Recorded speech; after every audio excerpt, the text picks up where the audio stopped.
Hi everyone, welcome back to my channel. So आज है day 15 हमारी वोकैबुलरी सीरीज़ का। और आप देख रहे होंगे कि कितने स्मूथली और ग्रेजुअली हम लोग आगे बढ़ते जा रहे हैं। अभी तक हम लोग ने डे 14 तक कंप्लीट कर लिया है, विच मीन्स कि हम लोग 210 नई वोकैबुलरी सीख चुके हैं ऑलरेडी। और इसका क्या मतलब होता है 210 नई वोकैबुलरी सीखने का, ये आपको आपके मॉक्स में दिखाई देगा कि आप कितने अच्छे से इम्प्रूव कर रहे हैं। आप पुराने पेपर सॉल्व करेंगे तो उसमें आपको हेल्प मिलेगी, आप मॉक लगाएंगे तो मॉक्स में भी आपको हेल्प मिलने वाली है। और धीरे धीरे जैसे हम लोग आगे बढ़ते जाएंगे आपको अपने अंदर बहुत अच्छा इम्प्रूवमेंट दिखाई देगा obviously. So without any further delay let's get started. So as usual starting with one word substitution. तो आज देखते हैं कौन से नए 5 वर्ड हम लोग याद करने वाले हैं। फर्स्ट है one who believes in the existence of God, यानी कि ऐसा कोई भी इंसान जो ईश्वर के होने पे यकीन रखे। अब ये नहीं फ़र्क पड़ता कि वो कौन से रिलीजन का है, इससे मतलब नहीं है, बस वो आस्तिक होना चाहिए अगर हिंदी में बोले तो इसके लिए जो हम वन वर्ड यूज़ करते हैं वो होता है डीस्ट। ओके, देन सेकेंड है according to the sequence of time. जैसे आप ये चीज़ हिस्ट्री में ये वर्ड बहुत सुनते होंगे, क्रोनोलॉजिकल। जैसे कि आपको दे देंगे बाबर, अकबर, जहांगीर एंड हुमायूं। अब आप उसको क्रोनोलॉजिकली अरेंज करिए। इसका ये मतलब है कि पहले कौन आया, उसके बाद किसका एरा आया, उसके बाद कौन आया। इस चीज़ में सीक्वेंस में जब कोई चीज़ आपको टाइम के सीक्वेंस में अरेंज करनी होती है तो वहाँ उसको बोलते हैं क्रोनोलॉजिकल। देन थर्ड है one who is filled with narrow and prejudiced opinion, यानी कि कोई ऐसा इंसान जो अपने ख्यालों में बहुत रूढ़िवादी हो, जो एक तरह से इसके लिए अगर प्योर हिंदी वर्ड यूज़ करें तो कट्टर आप कह सकते हैं। तो इसके लिए जो हम वन वर्ड यूज़ करते हैं वो होता है बाय गॉड। देन फोर्थ है a medicine to cure the effect of poison.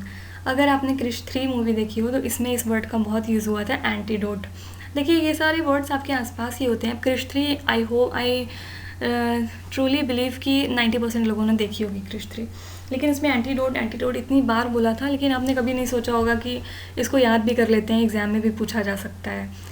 तो इसलिए ये चीज़ मैं आपको रिमाइंड करा रही हूँ कि ऐसा नहीं है कि कोई बहुत हाई फाई वर्ड्स आते हैं जो आप कॉमनली यूज़ करते हैं, बस वही वर्ड्स होते हैं, बस आपको थोड़ा सा याद रखने की ज़रूरत है, ध्यान देने की ज़रूरत है। ओके, तो जो चीज़ क्योर करेंगे उसको बोलेंगे एंटीडोट। ओके, देन लास्ट है doubtful about the existence of God. अब देखिए फर्स्ट वाले का बिल्कुल ऑपोजिट नहीं कहेंगे, ये बीच का चीज़ है, क्योंकि ऑपोजिट तो हो जाएगा कि जो बिलीव ही नहीं करता है।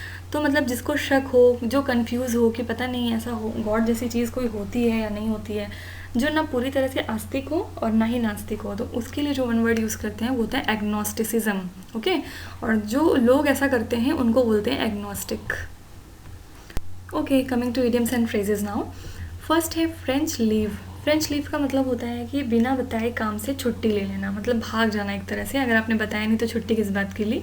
A leave without any information और परमिशन, यानी आपको ना इजाज़त मिली ना आपने ऑफिस में अपने बताया, बस छुट्टी मार दी, बंक करना एक तरह से, इसको बोलते हैं फ्रेंच लीव। देन सेकेंड है डाई अ डॉग्स डेथ, मतलब कुत्ते की मौत मरना, इसका अगर मतलब समझें। और इसकी जो रियल मीनिंग होती है वो होती है to die a shameful death, मतलब बहुत शर्मनाक मौत, मर जाना। देन थर्ड है by hook or by crook. ये तो आपने बहुत यूज़ किया होगा बचपन से कि आपको जैसे एग्ज़ाम क्रैक करना है by hook or by crook. By any means right और रॉन्ग। देखिए इसका राइट और रॉन्ग भी कह सकते हैं, बाकी इसको जनरली इस सेंस में यूज़ करते हैं कि कुछ भी करना पड़े अब लेकिन क्रैक ही करना है ना। Bye hook or by crook, ये काम करना ही है, बाकी कुछ भी करना पड़े। देन फोर्थ है bird of passage. Bird of passage का मतलब होता है वन हु कम्स अकेजनली, यानी कि ऐसा इंसान जो बहुत दिन बाद आपको मिलता है कभी, तो उसके लिए वर्ड यूज़ करते हैं। देन लास्ट है एट ईज़। एट ईज़ का मतलब होता है कि कोई आपको तकलीफ़ नहीं है, कोई परेशानी नहीं है, कोई मेंटली टेंशन नहीं है, free from pain and worry and every type of anxiety is known as at ease. Now moving on to the new words, 5 नए वर्ड्स भी याद करेंगे फिर से। फर्स्ट है कैरिज्मेटिक। देखिए कैरिज्मेटिक का मतलब होता है वेरी अट्रैक्टिव, या फिर आप इसको थोड़ा एनर्जी से भी रिलेट कर सकते हैं। इसके 2 मतलब होते हैं। एक मतलब ये भी होता है कि कोई बहुत चीयरफुल है, एनर्जेटिक है, तो उसके लिए भी ये वर्ड यूज़ करते हैं। ओके, देन सेकेंड है ब्लश और क्रश। कुछ आपको याद आ रहा होगा, क्रश को देख के ब्लश हो गए, मतलब to become pink in the face due to shyness, मतलब शर्मा के पिंक हो जाना, जब गाल पिंकी हो जाते हैं तो उस चीज़ को बोलते हैं ब्लश। और अब तो लड़कियां क्या करती हैं, ब्लश भी लगाते हैं। ऑब्वियसली मैं भी यूज़ करती हूँ। ब्लश एक चीज़ होती है जो मेकअप में यूज़ करते हैं गालों को पिंक करने के लिए। देन थर्ड है बैबल। बैबल का मतलब अगर हिंदी में समझें तो होता है कि बड़बड़ाना, talk in a way which is difficult to understand. मतलब जैसे थोड़े पागल लोग होते हैं या बहुत जैसे बूढ़े लोग होते हैं, उनको एक टाइम के बाद आदत हो जाती है कि वो अपने से बात करते हैं, खुद से ही बड़बड़ाते रहते हैं पता नहीं क्या, और ऐसा बोलेंगे कि आपको कुछ समझ में भी नहीं आएगा। वो बस अपने में बोलते हैं और अपने ही में सुनते हैं। पागल लोग भी ऐसा करते हैं अक्सर। Talk in a way which is very difficult to understand.